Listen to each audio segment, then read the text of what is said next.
ಯಾಗ ರಹಸ್ಯ ವಿಶೇಷ ಕಾರ್ಯಕ್ರಮಕ್ಕೆ ಸ್ವಾಗತ. ನಾನು ಶೇಷಕೃಷ್ಣ.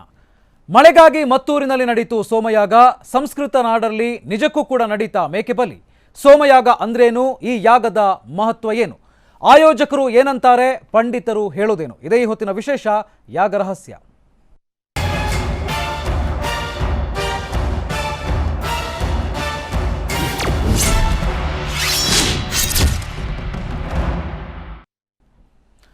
ಲೋಕ ಕಲ್ಯಾಣಾರ್ಥವಾಗಿ ಕಳೆದ 22ರಿಂದ 27ರವರೆಗೆ ಶಿವಮೊಗ್ಗದ ಮತ್ತೂರಿನ ಶ್ರೀಕಂಠಪುರದಲ್ಲಿ ಹಮ್ಮಿಕೊಂಡಿದ್ದಂಥ ಸೋಮಯಾಗ ವಿವಾದಕ್ಕೆ ಕಾರಣವಾಗಿದೆ. ಆದರೆ ಯಾಗದ ಬಗ್ಗೆ ಇಲ್ಲಿ ವಿವಾದ ಇಲ್ಲ. ಇಲ್ಲಿ ಸಂಕೇತಿ ಬ್ರಾಹ್ಮಣರು ಮೇಕೆಯನ್ನು ಕಡಿದ್ರು, ಸೋಮರಸವನ್ನು ಕುಡಿದ್ರು, ನಂತರ ಮೇಕೆ ಮಾಂಸವನ್ನು ಸೇವಿಸಿದ್ರು ಅನ್ನೋದು ವಿವಾದಕ್ಕೆ ಗೀಡಾಗಿರುವಂಥದ್ದು. ಆದರೆ ಇದನ್ನು ಕಾರ್ಯಕ್ರಮದ ಆಯೋಜಕರು ಸ್ಪಷ್ಟವಾಗಿ ನಿರಾಕರಿಸಿದ್ದಾರೆ. ಆದರೆ ಈಗ ಸೋಮಯಾಗ ಅನ್ನೋದ್ರ ಬಗ್ಗೆ ಏನೂ ಅರಿಯದ ಮಂದಿ ಅದರ ವಿರೋಧವಾಗಿ ಮಾತನಾಡಲು ಶುರು ಮಾಡಿದ್ದಾರೆ. ಅದರ ಜೊತೆಗೇನೆ ಈ ವಿಚಾರ ತೀವ್ರ ಚರ್ಚೆಗೂ ಕೂಡ ಗ್ರಾಸವಾಗಿದೆ ಕೂಡ. ಹಾಗಿದ್ರೆ ನಿಜಕ್ಕೂ ಕೂಡ ಸೋಮಯಾಗ ಅಥವಾ ಸೋಮರಸ ಅಂದ್ರೆ ಏನು? ಯಾವ ಕಾರಣಕ್ಕಾಗಿ ಈ ಯಾಗವನ್ನ ಮಾಡ್ತಾರೆ? ಇದರಲ್ಲಿ ನಿಜಕ್ಕೂ ಕೂಡ ಪ್ರಾಣಿ ಬಲಿ ಕೊಡ್ತಾರಾ? ಹೋಮದ ನಂತರ ಆ ಮಾಂಸವನ್ನ ಋತ್ವಿಜರು ಸೇವಿಸ್ತಾರಾ? ಎಲ್ಲ ಪ್ರಶ್ನೆಗಳು ನಿಜಕ್ಕೂ ಕೂಡ ಪ್ರತಿಯೊಬ್ಬರಲ್ಲೂ ಕೂಡ ಉದ್ಭವ ಆಗಿದೆ. ಯಾಕಂದ್ರೆ ಮೊನ್ನೆ ತಾನೇ ಆಗಿರುವಂಥ ಸೋಮಯಾಗ ಏನಿದೆ, ಲೋಕ ಕಲ್ಯಾಣಾರ್ಥವಾಗಿ ನಾವು ಮಾಡಿದ್ದೀವಿ ಅಂತ ಹೇಳಿ ಅದರ ಆಯೋಜಕರು ಹೇಳ್ತಾ ಇದ್ದಾರೆ. ಆದರೆ ಯಾಗ ಸ್ಥಳದಲ್ಲಿ ಕಟ್ಟಿರುವಂಥ ಮೇಕೆಯ ಚಿತ್ರವನ್ನ ನೋಡಿ ಅಲ್ಲಿ ಮೇಕೆ ಬಲಿ ಕೊಡಲಾಗಿದೆ, ಸುಮಾರು 8 ಮೇಕೆಗಳನ್ನು ಬಲಿ ಕೊಡಲಾಗಿದೆ ಅಂತ ಹೇಳಿ ಏನು ಕೆಲವೊಬ್ಬರು ಆರೋಪವನ್ನ ಮಾಡ್ತಾ ಇರುವಂಥದ್ದು. ಆದರೆ ಅದನ್ನ ಸ್ಪಷ್ಟವಾಗಿ ಅಲ್ಲಿ ಯಾರು ಈ ಯಾಗವನ್ನ ಆಯೋಜನೆ ಮಾಡಿದಾರೋ ಅವರು ಅದನ್ನು ನಿರಾಕರಿಸಿದ್ದಾರೆ. ನಾವು ಲೋಕ ಕಲ್ಯಾಣಾರ್ಥವಾಗಿ ಮಾಡಿರುವಂಥ ಯಾಗ ನಿಜ, ಸೋಮಯಾಗ ಮಾಡಿರುವಂಥದ್ದು ನಿಜ, ಆದರೆ ಮೇಕೆಯನ್ನ ಬಲಿ ಕೊಟ್ಟಿಲ್ಲ ಅಂತ ಹೇಳುವಂಥ ಒಂದು ಮಾತನ್ನ ಅವರು ಸ್ಪಷ್ಟವಾಗಿ ಹೇಳ್ತಾ ಇದ್ದಾರೆ. ಸೊ ಇಷ್ಟೆಲ್ಲ ಇರುವಂಥ ಸಂದರ್ಭದಲ್ಲಿ ಹಿಂದಿನ ಕಾಲದಲ್ಲಿ ನಿಜಕ್ಕೂ ಕೂಡ ಸೋಮಯಾಗವನ್ನು ಯಾಕೆ ಮಾಡ್ತಾ ಇದ್ರು? ಸೋಮಯಾಗವನ್ನು ಮಾಡುವಂಥ ಉದ್ದೇಶ ಏನು? ಸೋಮಯಾಗವನ್ನು ಮಾಡುವಂಥ ಪದ್ಧತಿ ಅಥವಾ ವಿಚಾರ ಯಾವ ರೀತಿಯಾಗಿ ಸೋಮಯಾಗವನ್ನು ಮಾಡಲಾಗುತ್ತೆ? ಸೋಮಯಾಗವನ್ನು ಮಾಡುವಂಥವರು ಅನುಸರಿಸಬೇಕಾದಂಥ ವಿಧಿವಿಧಾನಗಳು ಏನು? ಇದರಲ್ಲಿ ನಿಜಕ್ಕೂ ಕೂಡ ಪ್ರಾಣಿಯನ್ನು ಬಲಿ ಕೊಡಲಾಗುತ್ತಾ? ಪ್ರಾಣಿಯನ್ನು ಬಲಿ ಕೊಟ್ಟದ್ದೇ ಆಗಿದ್ರೆ ಅದರ ಮಾಂಸವನ್ನು ಯಾಗಕರ್ತೃಗಳು ಅಥವಾ ಋತ್ವಿಜರು ಅದನ್ನು ಸೇವಿಸ್ತಾರಾ? ಜೊತೆಗೆ ಸೋಮರಸ ಅಂತ ಹೇಳುವಂಥದ್ದು ಕೂಡ ಇಲ್ಲಿ ಕೇಳಿ ಬಂದಿರುವಂಥ ಮಾತು. ಸೋಮರಸವನ್ನು ನಿಜಕ್ಕೂ ಕೂಡ ಈ ಯಾಗದಲ್ಲಿ ಬಳಸ್ತಾರಾ? ಸೋಮರಸವನ್ನು ಬಳಸೋದಾದ್ರೆ ಆ ಸೋಮರಸಕ್ಕೂ ಸುರಾಪಾನಕ್ಕೂ ಅಥವಾ ಆಲ್ಕೋಹಾಲ್ಗೂ ಅಥವಾ ಮದ್ಯಪಾನಕ್ಕೆ ಇರುವಂಥ ವ್ಯತ್ಯಾಸ ಏನು?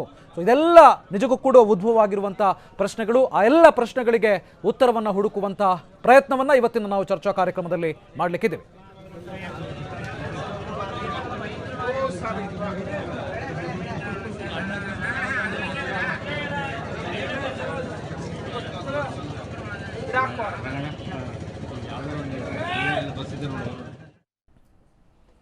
ಶಿವಮೊಗ್ಗದಲ್ಲಿ ಮಾಡಿದಂಥ ಈ ಸೋಮಯಾಗ ಇಷ್ಟೊಂದು ವಿವಾದಕ್ಕೆ ಕಾರಣವಾಗಿರುವಂಥ ಸಂದರ್ಭದಲ್ಲಿ, ಅಂದರೆ ಏನೇನೋ ಆರೋಪಗಳು ಬಂತು, ಮೇಕೆಯನ್ನು ಕಟ್ಟಲಾಗಿತ್ತು, ಸೊ ಹಾಗಾಗಿ ಮೇಕೆಯನ್ನು ಬಲಿ ಕೊಡಲಾಗಿದೆ, ಸೋಮರಸ ಪಾನವನ್ನು ಅಲ್ಲಿನ ಋತ್ವಿಜರು ಮಾಡಿದ್ದಾರೆ, ಬಳಿಕ ಮೇಕೆಯ ಮಾಂಸವನ್ನು ಕೂಡ ಭಕ್ಷಿಸಿದ್ದಾರೆ ಅಂತ ಹೇಳುವಂಥ ಗಂಭೀರತರವಾದಂಥ ಆರೋಪಗಳು ಅಲ್ಲಿನ ಋತ್ವಿಜರ ಮೇಲೆ ಅಥವಾ ವೈದಿಕರ ಮೇಲೆ ಬಂದಂಥ ಸಂದರ್ಭದಲ್ಲಿ ಈ ಯಾಗದ ಆಯೋಜಕರಾಗಿರುವಂಥ ಡಾಕ್ಟರ್ ಸನತ್ ಕುಮಾರ್ ಅವರು ಮಾತನಾಡಿದ್ದಾರೆ. ಅವ್ರು ಏನು ಹೇಳಿದ್ದಾರೆ ಈ ವಿಚಾರಕ್ಕೆ ಸಂಬಂಧಪಟ್ಟಂತೆ ಬನ್ನಿ ನೋಡೋಣ. ಕಾಲಕ್ಕೆ ಸರಿಯಾಗಿ ಮಳೆಯಾಗಲಿ. ಕಳೆದ ವರ್ಷ ಮೌನದಲ್ಲಿದ್ದು 7 ಬಾರಿ ಒಂದೇ ವರ್ಷದಲ್ಲಿ ಅರಳಿಕಟ್ಟೆಯಲ್ಲಿ ಸ್ನಾನ ಮಾಡಿದ್ದೇನೆ, ಅಷ್ಟು ನೀರು ಬಂದಿತ್ತು, ತುಂಗಭದ್ರಾ ನದಿಗೆ ಹೋಗಿತ್ತು. ಈ ವರ್ಷ 1 ಸಾರಿ ಬಂದಿದೆ. ಅಂದರೆ ನಮ್ಮಲ್ಲಿ ನೀರಿಲ್ಲ, ಜನಗಳು ಅಂತರ್ಜಲವನ್ನು ಕಳ್ಕೊಂಡಿದ್ದಾರೆ, ದುಃಖ ಪಡ್ತಾ ಇದ್ದಾರೆ ಅಂಥೇಳಿ. 15 ವರ್ಷದ ಹಿಂದೆ ಒಂದು ಸೋಮಯಾಗ ನಡೆದಿತ್ತು. ಒಂದೊಮ್ಮೆ ಇದು ಪಶುಯಾಗವೇ ಆಯಿತು ಅಂತಂದರೆ ಆ ಪಶುಯಾಗಕ್ಕೂ ಕೂಡ ಇದು ಸಮಾಜದ ಮುಖಿ ಪ್ರಯೋಜನ ಅಂತ ಮಾಡ್ಕೊಳ್ಬೇಕು. ನನಗೆ ಒಂದಿಷ್ಟು ಮಾಂಸ ಬೇಕು ಅಂತ ಹೇಳಿದ್ರೆ ನನಗೆ ಬೇಕಾದಷ್ಟು ಕಡೆ ಸಿಗುತ್ತೆ, 100 ರೂಪಾಯಿ ಕೊಟ್ಟರು ಸಾಕು ಮಾಂಸ ಸಿಗುತ್ತೆ, ಹೆಂಡ ಸಿಗುತ್ತೆ. ಇದನ್ನು ಹೆಂಡ ಅಂತ ಹೇಳಿಕೊಂಡು ಮಾಂಸದ ಒಂದು ವ್ಯವಸ್ಥೆ ಅಂತ ಮಾಡ್ಕೊಳ್ಳುವಂತಹ ಸಾಮಾನ್ಯ ಬಾಲಿಶ ಬುದ್ಧಿಗಳಿಗೆ ನಾನೇನನ್ನು ಕೂಡ ಮಾತಾಡೋದಿಲ್ಲ. ನನ್ನ ಯಜ್ಞೇಶ್ವರ, ನಾನು ನಿಯಮದಿಂದ ವ್ರತದಿಂದ 6 ದಿನಗಳ ಕಾಲ ಮೌನ ಇದ್ದು ಅನುಷ್ಠಾನ ಮಾಡಿರ್ತಕ್ಕಂಥ ಪ್ರಯೋಜನ ಸಮಾಜಕ್ಕಾಗಬೇಕು. ಯಾರು ಇದನ್ನು ವಿರೋಧಿಸ್ತಾರೋ ಅಂಥವರಿಗೂ ಕೂಡ ಸದ್ಬುದ್ಧಿಯನ್ನು ಕೊಟ್ಟು ಭಗವಂತ ಅನುಗ್ರಹವನ್ನು ಮಾಡಬೇಕು.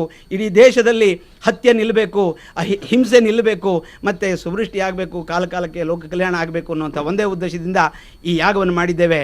ಇಲ್ಲಿ ಯಾವ ಬಲಿಯೂ ಇಲ್ಲ, ಯಾವ ಹಿಂಸೆಯೂ ಇಲ್ಲ. ಇದು ಸೋಮಯಾಗದ ಆಯೋಜಕರಾಗಿರುವಂಥ ಡಾಕ್ಟರ್ ಸನತ್ ಕುಮಾರ್ ಅವರು ಮಾತನಾಡಿರುವಂಥದ್ದು. ಸೊ ಇದೆಲ್ಲ ಒಂದು ಕಡೆಯಲ್ಲಾದರೆ ಅಲ್ಲಿಯ ಆ ಯಾಗಕ್ಕೆ ಸಂಬಂಧಪಟ್ಟಂಥ ಫೋಟೋವನ್ನು ನೋಡಿಕೊಂಡು ಸಾಕಷ್ಟು ಜನ ಅದರ ಬಗ್ಗೆ ಚರ್ಚೆಯನ್ನು ಮಾಡ್ತಾ ಇದ್ದಾರೆ. ಯಾಕಂದರೆ ಎರಡೂ ಕಡೆ ಚರ್ಚೆಯನ್ನು ಕೂಡ ನಾವು ನೋಡಬೇಕಾಗುತ್ತೆ. ಒಂದು ಕಡೆಯಲ್ಲಿ ಮೇಕೆಯನ್ನು ಕಡಿಯಲಾಗಿದೆ ಅಂತ ಹೇಳಿದ್ರೆ ಮತ್ತೊಂದು ಕಡೆಯಲ್ಲಿ ಮೇಕೆಯನ್ನು ಕಡಿಯಲಾಗಿಲ್ಲ ಅಂತ ಹೇಳಿ ಆಯೋಜಕರು ಹೇಳ್ತಾ ಇರುವಂಥದ್ದು, ಸ್ಪಷ್ಟನೆಯನ್ನು ಕೊಡ್ತಾ ಇರುವಂಥದ್ದು. ಇದೆಲ್ಲದರ ನಡುವೆ ನಿಜಕ್ಕೂ ಕೂಡ ಈ ಯಾಗದ ಉದ್ದೇಶ ಏನು? ಈ ಯಾಗದಿಂದ ಏನಾಗುತ್ತೆ? ಇದು ವೈಯಕ್ತಿಕ ಲಾಭಕ್ಕೋಸ್ಕರ ಮಾಡಿರುವಂಥದ್ದು ಅಥವಾ ಲೋಕ ಕಲ್ಯಾಣಾರ್ಥವಾಗಿ ಮಾಡಿರುವಂಥದ್ದ? ಸೊ ಈ ಯಾಗದ ವಿಧಿವಿಧಾನಗಳೇನು, ಇದೆಲ್ಲದರ ಬಗ್ಗೆ ನಾವು ಇವತ್ತು ಚರ್ಚೆನ ಮಾಡಲಿಕ್ಕಿದ್ವಿ. ಚರ್ಚೆಯಲ್ಲಿ ಪಾಲ್ಗೊಳ್ಳೋದಕ್ಕೆ ಅವಧಾನಿಗಳಾಗಿರುವಂಥ ವೇದ ಬ್ರಹ್ಮಶ್ರೀ ಅಶ್ವತ್ಥನಾರಾಯಣ ಅವಧಾನಿಗಳು ನಮ್ಮನ್ನು ಜಾಯ್ನ್ ಆಗಿದ್ದಾರೆ. ಅವಧಾನಿಗಳ ಕಾರ್ಯಕ್ರಮಕ್ಕೆ ನಮಸ್ಕಾರ. ಇನ್ನು ಅದೇ ರೀತಿ ಮತ್ತೊಬ್ಬರು ಅವಧಾನಿಗಳು ವೇದ ಬ್ರಹ್ಮಶ್ರೀ ಕೇಶವ ಅವಧಾನಿಗಳು, ಅವರು ಕೂಡ ನಮ್ಮನ್ನು ಜಾಯ್ನ್ ಆಗಿದ್ದಾರೆ. ಅವಧಾನಿಗಳೇ ಕಾರ್ಯಕ್ರಮಕ್ಕೆ ಸ್ವಾಗತ. ಹಾಗೆಯೇ ಪುರೋಹಿತರು ಜೊತೆಗೆ ಜ್ಯೋತಿಷಿಗಳು ಕೂಡ ಆಗಿರುವಂಥ ಎಸ್ ನಾಗೇಂದ್ರ ಜೋಯಿಸ್ ಅವರು ನಮ್ಮನ್ನು ಜಾಯ್ನ್ ಆಗಿದ್ದಾರೆ. ನಾಗೇಂದ್ರ ಜೋಯಿಸ್ರೆ ಕಾರ್ಯಕ್ರಮಕ್ಕೆ ಸ್ವಾಗತ. ನಮಸ್ಕಾರ.